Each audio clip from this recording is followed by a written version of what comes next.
अस्सलामुअलैकुम नाज़रीन, एक नई वीडियो में खुशामदीद। आज की वीडियो में आपको बताऊंगी बहुत ही आसान और सादा सी और मज़ेदार सी बर्फ़ी बनाने का तरीका। अगर आपके घर में बची हुई ब्रेड मौजूद है तो उसके साथ इस आसान और सादा सी रेसिपी को आप घर में ट्राई कर सकते हैं। बर्फ़ी खाना जो है वो हर एक को बहुत पसंद होती है और अक्सर ही घर में ब्रेड भी बच जाती है। तो इस आसान और सादा सी रेसिपी को भी ट्राई करें और अपना एक्सपीरियंस मेरे साथ ज़रूर शेयर कीजिएगा। इसको बनाने के लिए सबसे पहले हम लेंगे 1 लीटर के करीब दूध। 1 किलो हमारे पास अगर दूध है तो उसके साथ इस मज़ेदार सी बर्फ़ी को हम तैयार कर सकते हैं। और दूध को हमने मीडियम फ्लेम के ऊपर रख दिया इतनी देर तक कि दूध के अंदर अच्छे से उबाल आ जाए। यहाँ पे हाफ टी स्पून के करीब डाल रही हूँ सब्ज़ इलायची का पाउडर। सब्ज़ इलायची का पाउडर ऐड करने के बाद इसको अच्छे से मिक्सअप करेंगे, फ्लेम को कर देंगे मीडियम और इतनी देर तक इसको कुक करेंगे कि दूध जो है वो 1 किलो से 250 ग्राम के करीब रह जाए।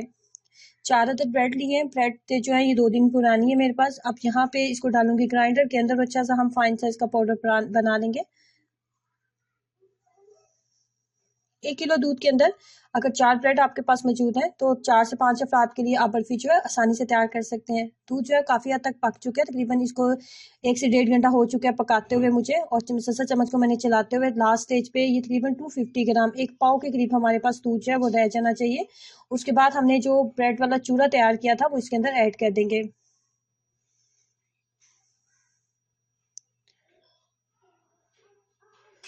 चूरे को ऐड करने के बाद फ्लेम को मीडियम कर दिया था और अच्छे से इसको मिक्सअप कर लेंगे।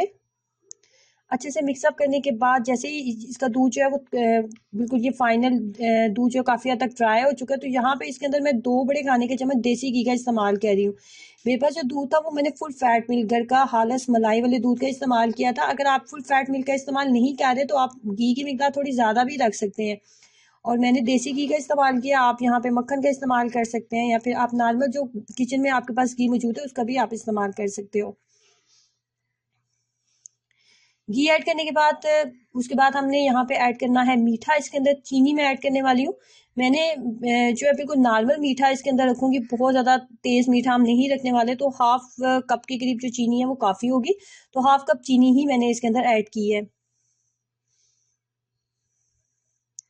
हाफ कप चीनी ऐड करने के बाद इसको करेंगे इतनी देर तक मिक्सअप कि चीनी जितना भी पानी छोड़ेगी वो तमाम पानी जो अच्छे से ड्राई हो जाना चाहिए, उस पानी को नहीं रहना चाहिए। पानी को मुसलसल ड्राई करने के लिए चम्मच को मुसलसल चलाते जाना है ताकि साइड वगैरह से ना लगे और ये बहुत अच्छे से ये तैयार हो जाए। चीनी ने जितना पानी छोड़ा था वो मुकम्मल तौर पे ड्राई हो चुका है। अब ये इसकी फाइनल लुक है बिल्कुल। अब इसको किसी पे प्लेट में निकाल लिया मैंने और इसको अच्छे से सेट कर लेंगे। सेट करने के बाद इसके ऊपर थोड़े से काजू बादाम और पिस्ता वगैरह मैंने इसके ऊपर डाला है। अगर आपके पास खुश्क नारियल मौजूद है तो वो भी इसके ऊपर आप डाल सकते हैं और इसको 1 घंटे के लिए तकरीबन छोड़ देंगे। और ये करना बहुत ज़रूरी है क्योंकि फ़ौरन अगर आप इसके पीसेस बनाने की कोशिश करेंगे तो ये नहीं बनेंगे।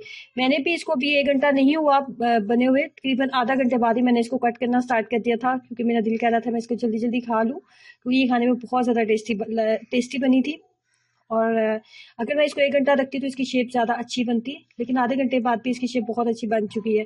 तो ट्राई कीजिए इस आसान और सादा सी रेसिपी को अगर आपके पास बची हुई ब्रेड मौजूद है, और अपना एक्सपीरियंस मेरे साथ ज़रूर शेयर करें। वीडियो को लाइक करना और चैनल को सब्सक्राइब करना मत भूलें। अल्लाह हाफिज़।